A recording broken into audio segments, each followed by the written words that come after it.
Quando você pensa em bandas clássicas da cena do rock mundial, quais são os primeiros nomes que vêm na sua mente? É bem provável que Beatles e Led Zeppelin estejam numa lista dos grandes nomes da história, não é?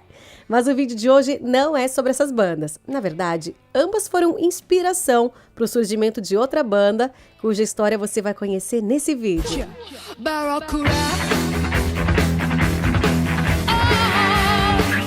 Bem-vindo de volta para mais um vídeo do canal Hora da História e prepara seu coração literalmente, porque hoje a visita ao passado vai mexer com seus sentimentos. E a partir de agora, você confere tudo sobre a trajetória da banda Heart, um dos maiores fenômenos que já existiu na cena do rock.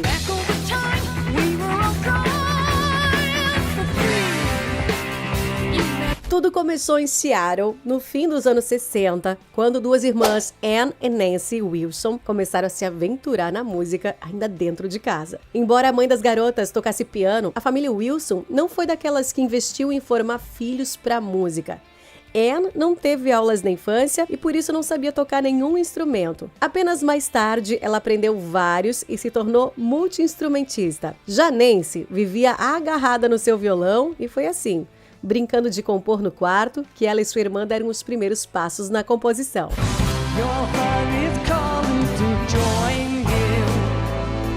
As meninas apaixonadas por rock, especialmente os Beatles e o Led Zeppelin, descobriram o caminho da música sozinhas, embora os obstáculos para uma improvável carreira musical fossem enormes. E por falar em obstáculos, existe um fato curioso nessa história que prova como a música tem o poder de transformar vidas. Até os 16 anos de idade, Anne Wilson sofria de um sério problema de gagueira. Mas com a ajuda da irmã, que sonhava o mesmo sonho, Anne deu a volta por cima e se tornou uma das maiores vocalistas femininas do seu gênero, conhecida por muitos críticos como a maior voz feminina do rock. E claro, a segunda voz da irmã Nancy se encaixou como uma luva no estilo próprio que a banda consolidou.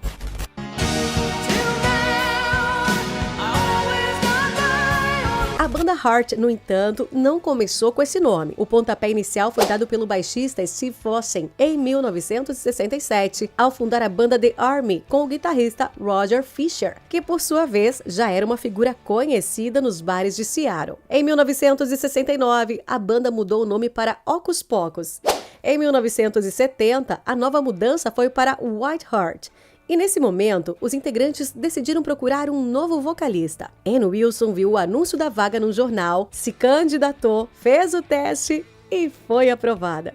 Bom, cerca de 2 anos se passaram quando o guitarrista Roger Fisher recebeu uma visita inesperada. Seu irmão, Mike Fisher, que morava no Canadá, desembarcou em Seattle. Foi quando Mike conheceu Anne num show da White Heart e a paixão avassaladora dos dois começou. Anne ficou tão apaixonada que decidiu se mudar para o Canadá, onde Mike morava. O baixista Steve e o guitarrista Roger também saíram dos Estados Unidos rumo ao Canadá. Pouco tempo depois, Nancy também juntou as malas para encontrar seus amigos e, segundo alguns vazamentos da época, ela até se envolveu com Roger, o guitarrista. Bom, por lá eles seguiram fazendo apresentações independentes nas noites das grandes cidades. E assim, após algumas formações e nomes diferentes, em 1973 surgiu a banda Heart, com a sua formação original composta por Anne nos vocais, Nancy na guitarra, Roger também na guitarra, Steve Fossen no baixo e Michael DeRosier na bateria. Um detalhe surreal do amor platônico entre Anne e Mike é o motivo que levou o garoto a se mudar para o Canadá antes de conhecer sua amada. Ainda nos Estados Unidos, Mike foi convocado para o serviço militar e a missão era nada mais, nada menos que combater a Guerra do Vietnã. Que bela notícia! O garoto, apavorado com a ideia de servir o exército, decidiu não se apresentar na convocação. Isso lhe rendeu uma enorme enrascada. Alguns oficiais invadiram a sua casa para levá-lo à força. Bom, então Mike teve a brilhante ideia de fugir pelos fundos da casa e foi assim que ele foi parar no Canadá. Bom, pelo visto, a fuga deu super certo. Voltando à banda, em 1975, o Heart assinou o seu primeiro contrato profissional com a gravadora canadense Mushroom Records para o início da produção do álbum de lançamento. Mike se tornou empresário da banda e, a essa altura, algumas mudanças na formação já tinham acontecido.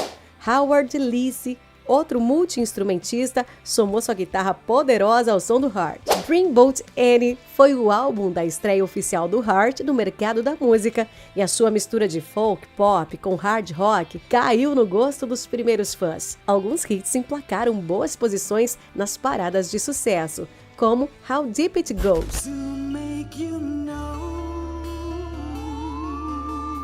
Dreamboat Annie, a faixa título.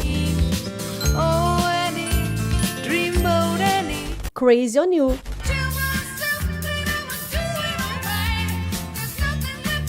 E Magic Man, que ao que tudo indica, é uma representação do amor de Anne e Mike. Após o lançamento desse álbum, a banda enfrentou seus primeiros problemas. Os integrantes pediram alguns reajustes no contrato e a gravadora se negou a atender os pedidos da banda. Devido ao sucesso imediato, os músicos queriam um reconhecimento maior e uma porcentagem aumentada na venda de discos. A negociação não deu certo e a banda ignorou o contrato vigente com o Mushrooms para assinar um novo contrato com a Portrait Records. Essa decisão resultou numa longa disputa judicial, porque a Mushroom ainda tinha o direito legal de produzir um segundo disco. Mesmo sem ter a banda cumprindo o contrato, a Mushroom Records usou gravações, demo e trechos de apresentações ao vivo para mixar e lançar o segundo álbum do Heart, intitulado Magazine, no início de 1977. Paralelamente, a banda já estava produzindo seu próximo projeto com a Portrait, o álbum Little Queen, que foi lançado em maio de 1977 e trouxe alguns clássicos da banda como Little Queen e Kick It Out. Só que o lançamento de Magazine, o álbum produzido aos trancos e barrancos pela Mushroom, foi muito criticado pela qualidade da mixagem, e isso deixou os membros da banda indignados. Outro processo foi aberto por eles contra a Mushroom, mas a justiça não aliviou. No contrato que a banda havia descumprido, as cláusulas deixavam claro que um segundo álbum deveria ser lançado pelo Heart. Inconformada, mas dessa vez sensata,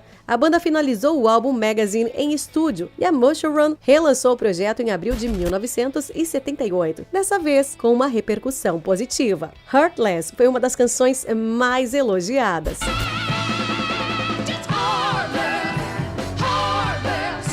E o clássico atemporal Without You estourou nas rádios.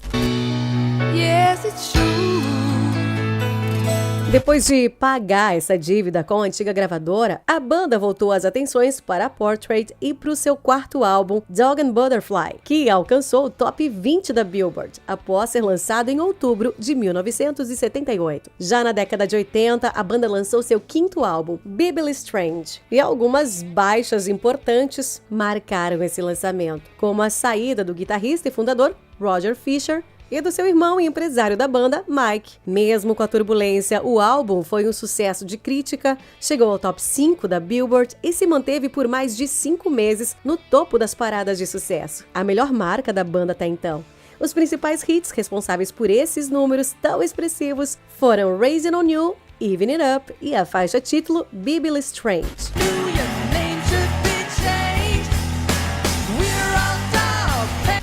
Ainda fascinada com a repercussão do último álbum, a banda lançou o sexto projeto de estúdio, Private Audition. Os números foram bons, mas não tanto quanto o álbum anterior. Private Audition alcançou o top 25 da Billboard e ficou um pouco mais de 3 meses nas paradas. Como nem tudo são flores, o pós-lançamento de Private Audition surpreendeu os fãs com as saídas do baterista Michael Derisier, substituído por Danny Carmassi, e do baixista Steve Foster, substituído por Mark Andes. Nesse período de reconstrução, a banda se uniu ao produtor Keith Olsen para a produção do sétimo álbum, Passionworks, lançado em agosto de 1983. Na contramão dos 2 álbuns anteriores, Passionworks não teve a mesma recepção, mas teve um papel significativo na história da banda. Com uma sonoridade até então marcada pelos violões acústicos de Nancy, a banda se lançou nas experiências que dominavam a década de 80 e incluiu elementos como sintetizadores e a bateria eletrônica. Com a nova pegada, o 8º álbum gerou muita expectativa e, para aumentar o hype dos fãs, grandes compositores da época como Holly Knight, Martin Page e Bernie Taupin foram convidados para escrever as canções do disco. O título para essa superprodução foi muito debatido e, no fim das contas, o álbum levou o próprio nome da banda, Heart, para simbolizar uma nova identidade do grupo. O lançamento em 1985 fez o Heart superar seus anos de glória e, finalmente, a banda alcançou o topo das paradas com o single These Dreams.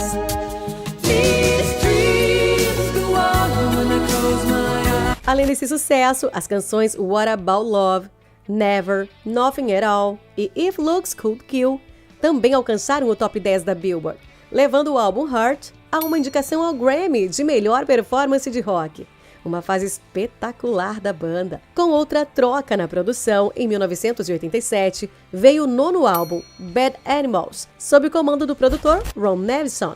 A obra rendeu um top 2 na Billboard, mantendo Heart como uma das bandas mais influentes e talentosas daquela época. A canção Alone, aclamada como um hino do rock, foi arrebatadora.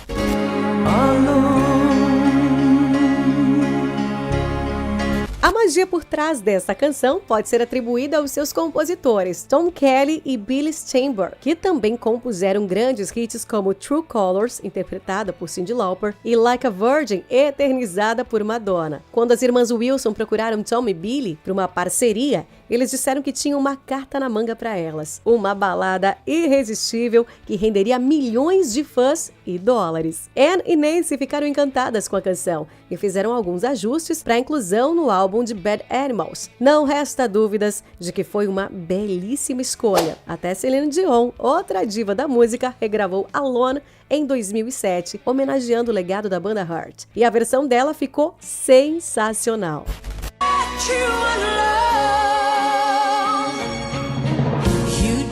A partir da década de 90, a banda sofreu com altos e baixos e, infelizmente, nunca mais retornou ao topo como nos anos dourados. De certa forma, nem precisava, porque o sucesso estrondoso nas décadas de 70 e 80 foi suficiente para tornar a banda inesquecível. Em 1995, Nancy quis dar mais atenção à família e pediu uma espécie de licença, que durou até 1998. Nesse intervalo, Anne se juntou a outros músicos e fez vários shows, mantendo-se nativa. Nancy se afastou um pouco da música, mas não da indústria do entretenimento. Algo que poucos sabem é que ela se aventurou na carreira de atriz e até participou de alguns filmes renomados como Vanilla Sky e Jerry Maguire, ambos produzidos por seu marido Cameron Crowe. Em 1998, a banda retomou as atividades, já com Nancy de volta, e em 2003, o álbum Alive in Seattle ganhou um disco de ouro nos Estados Unidos.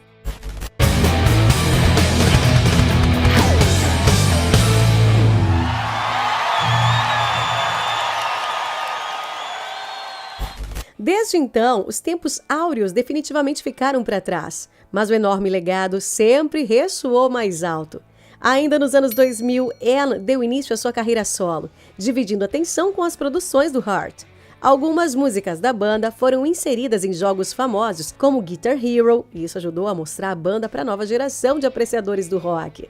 Porém, lidar com as constantes mudanças na formação da banda e as pilhas de demandas judiciais foi uma tarefa árdua para as duas irmãs, que começaram a nutrir desentendimentos pessoais e profissionais. A última turnê do Heart aconteceu em 2019 e até hoje os fãs mais nostálgicos aguardam por uma nova reunião com a formação clássica, incluindo no mínimo as irmãs Wilson no mesmo palco. Em 2021, Nancy formou uma nova equipe de músicos e também seguiu só, frustrando a expectativa do retorno em família. Conclusão: entre glórias e perdas, Heart é sem dúvida uma das maiores bandas de rock da história. Embora não seja tão midiática e conhecida como as outras, ela tem seu nome registrado na prateleira de cima da música. Até porque se destacar com diferentes álbuns, justamente na época em que o rock clássico estava no auge, não é um feito qualquer. A banda vendeu cerca de 35 milhões de discos. Por isso, as irmãs Wilson fizeram e ainda fazem os corações de muitos roqueiros pulsarem mais fortes por aí. Só o tempo foi capaz de mostrar o quanto o nome da banda faria sentido para a relação dos fãs com essa obra eternizada. Quem ama Heart, ama de coração. Mas e você? Já conhecia a banda Heart e os grandes hits que ela lançou ao longo dos anos? Qual é a sua canção favorita nessa discografia tão rica? Conta aqui nos comentários e não se esqueça de se inscrever para acompanhar os próximos vídeos com histórias incríveis sobre o mundo da música. Um abraço e a gente se vê!